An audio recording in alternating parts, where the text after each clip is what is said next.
Alright guys, so let's review Dressed to Kill, which is a Brian De Palma movie that I watched for the first time. And I am actually pretty excited to talk about this one because Brian De Palma is one of those directors where everything I think I've seen so far of his, I have liked or loved. Like, I love Carrie, really love Carrie, really like Body Double, and then I really loved Carlito's Way and Scarface, and there's got to be something else I've seen of his, but oh, and The Fury. The Fury is good too. I like The Fury. And Brian De Palma is just one of those directors where I've noticed with a lot of his movies, he takes a lot of inspiration from older filmmakers. And in this one, I'll particularly talk about Hitchcock because this has a lot of Hitchcockian influence to it. But Dressed to Kill is, I wanted to see it immediately again because Brian De Palma directed it, and it stars Michael Caine and Nancy Allen. That's awesome. I love those two. I'm glad to see them both in this movie. That immediately, with De Palma directing it and with those two involved, like, I had to see this, of course, immediately. Weirdly enough, speaking of Carrie, this one has a very Carrie-like score. Like, it is kind of distracting. I was just like opening credits, and it even has an opening where a woman is naked in the shower doing the same movements like when she's taking a shower like Carrie does. It's kind of distracting. I'm just like, well, why are you doing the exact same thing as you did in the other movie? Like, it's the same person directed it too. Like, it's just kind of odd. It just has so many intentional similarities. It feels like a spiritual sequel in a way, even though it's not in any way connected to it. Now again, like Body Double, this is a De Palma movie where it feels very Alfred Hitchcock. The way that it is shot, the slow build, the way that these characters are and how they interact, it feels like a continuation of Alfred Hitchcock if he was still alive whenever this movie was made. Because this came out in somewhere in 1980. I forgot what the date is now that I'm on my camera. I forget, but it came out after Hitchcock died in 1980. So it's interesting because this one, again, it feels like the way they had the very slow build up and the slow burn to it. It feels like a Hitchcock movie. The way that these characters act and feel, they feel like this, like it's from a literal movie that he made still, like he was making still, even if he was gone. And also, the killer in this movie, without spoiling it, like this woman killer, and I only say woman killer because that's the only way to describe it without spoiling it, but there is a woman killer with these giant ass glasses like aviators. And that design of the glasses and the killer and the shots of whenever the killer like goes and slashes somebody, it felt also very Giallo-like, and I did appreciate that as well because it felt like it was in that kind of range too.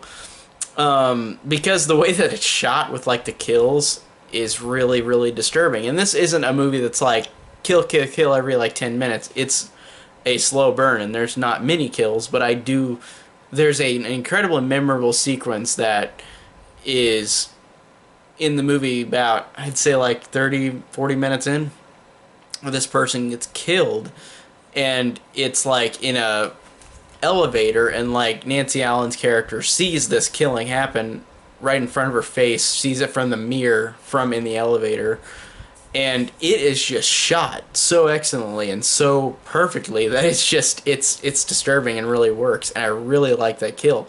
And it sets up Nancy Allen's character where she is involved now, and she has to figure out what's going on.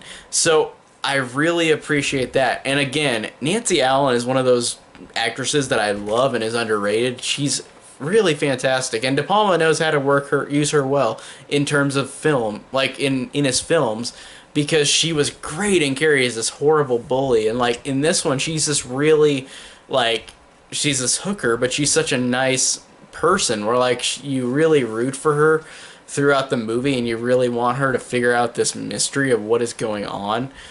And the mystery, I'm not going to spoil it because there is a mystery and a reveal to this. And I guess I can also say this one has similarities to Psycho, not with the ending, but similarities in which I mentioned how like a character gets killed off and it's like 40 minutes in. It felt like that too. But this has some influence from Psycho too, which again Hitchcock directed, so it's got a lot of Hitchcock similarities. But the mystery when it's revealed, I did really like. I did like the reveal. I thought it was good, and I thought it was like unexpected. But then when you watch the movie again, you're like, oh, like if I watch this again, I'll be like, oh, I understand the twist immediately. Like it's one of those twists where it's kind of obvious, but I just did not notice it. And I did like the reveal. I thought the reveal was really awesome and really cool. Um, Again, very Hitchcock. Again, and the ending though, this isn't a negative, but man, the ending has a jump scare, and it's just like the Carrie jump scare, and then it ends with like a person shaking in their bed. I think they literally are shaking in their bed, just like the end of Carrie, and I'm like, what? You did it again. Like you like this has so many similarities to Carrie. It's almost it's distracting. It's not a huge negative, but it's distracting. It's like why are there so many similarities? But despite that, this is a really great and well effective horror movie. I really do love this one. I really do love it. This is an effective slow burn.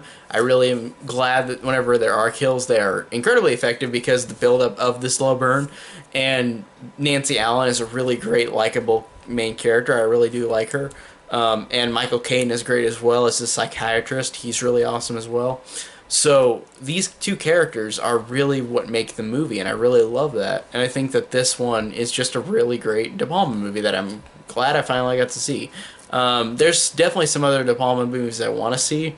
I want to see them all, but there's other specific ones I want to see that I haven't seen. But this one I'm glad I got off my list because I really wanted to see this one. So Dressed to Kill is really awesome, despite having a lot of Carrie similarities to it. But that's my thoughts on Dressed to Kill. Tell me down below if you love or hate this movie or how you feel about it. I want to have a conversation with you guys. And if you like this video, check my links down below for Patreon, Twitter, Letterboxd. And thank you guys again so much for watching.